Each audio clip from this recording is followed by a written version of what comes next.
বিএনপির প্রার্থী পরিবর্তনের দাবিতে কাফনের কাপড় পরে মশাল মিছিল।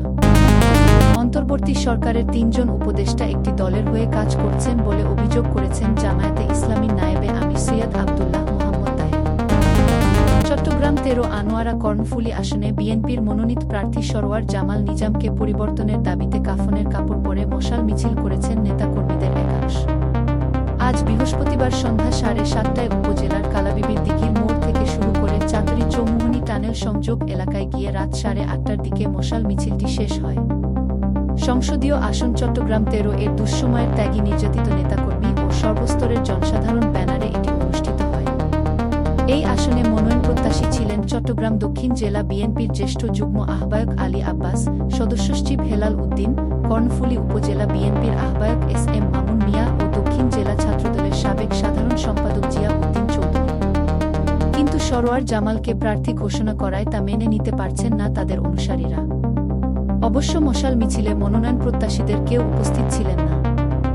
জানতে চাইলে চট্টগ্রাম দক্ষিণ জেলা বিএনপির সদস্য সচিব হেলাল উদ্দিন প্রথম আলোকে বলেন, দলের সর্বস্তরের নেতাকর্মীরা দলের কাছে মনোনয়ন বাতিলের দাবি জানিয়েছেন, এতটুকু জানি। মশাল মিছিলে অংশগ্রহণকারীরা অভিযোগ করে বলেন, ২০১৮ সালের নির্বাচনে মনোনয়ন পেয়ে সরওয়ার জামাল ভোট কেন্দ্রে এজেন্ট দেননি।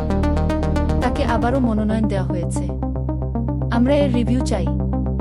ওই নেতাকর্মীরা আরও বলেন, ২০১৮ সালের পর মামলা হামলার শিকার হওয়া বিএনপির নেতাকর্মীদের পাশে ছিলেন না সরওয়ার জামাল।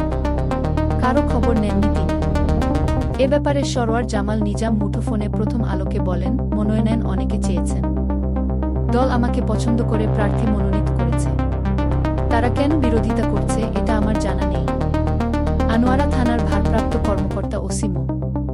মনির হোসেন বলেন, আমরা বিএনপির একটি মশাল মিছিলের খবর পেয়েছি, পুলিশ সেখানে রয়েছে। ৩ নভেম্বর সাবেক সংসদ সদস্য ও বিএনপি কেন্দ্রীয় নির্বাহী কমিটির সদস্য সরওয়ার জামাল নিজামকে চট্টগ্রাম ১৩ আনোয়ারা কর্ণফুলী আসন দল থেকে প্রার্থী ঘোষণা করা হয়। অন্তর্বর্তী সরকারের ৩ জন উপদেষ্টা একটি দলের হয়ে কাজ করছেন বলে অভিযোগ করেছেন জামায়াতে ইসলামীর নায়েবে আমির সৈয়দ আব্দুল্লাহ মোহাম্মদ তাহের। তিনি বলেছেন, আমি খুব স্পষ্ট করে বলতে চাই, আজকে প্রধান উপদেষ্টাকে নানাভাবে বিভ্রান্ত করছে ৩ জন উপদেষ্টা এবং তারা ভুল তথ্য দিয়ে নানাভাবে বুঝিয়ে একটি দলের হয়ে কাজ করে সরকারকে একটি সুষ্ঠু নির্বাচন যাতে হতে না পারে সেদিকে নিয়ে যাওয়ার জন্য সুকৌশলে অপচেষ্টা চালিয়ে যাচ্ছে। আজ শুক্রবার সকালে আন্দোলনরত ৮ দলের যৌথ সংবাদ সম্মেলনে সৈয়দ আব্দুল্লাহ মোহাম্মদ তাহের এসব কথা বলেন। রাজধানীর মগবাজারে জামায়াতের কেন্দ্রীয় কার্যালয় সংলগ্ন আল ফালাহ মিলনায়তনে এই সংবাদ সম্মেলন অনুষ্ঠিত হয়। গতকাল জাতির উদ্দেশ্যে দেওয়া প্রধান উপদেষ্টার ভাষণের উপর প্রতিক্রিয়া জানাতে গিয়ে জামায়াতের এই নেতা এসব কথা বলেন। সংবাদ সম্মেলনে একটি দলের সমালোচনা করে সৈয়দ আব্দুল্লাহ মোহাম্মদ তাহের বলেন, একই দিনে জাতীয় সংসদ নির্বাচন ও গণভোট হলে জাতীয় নির্বাচন বেশি গুরুত্ব পাবে আর গণভোটের গুরুত্ব কমবে।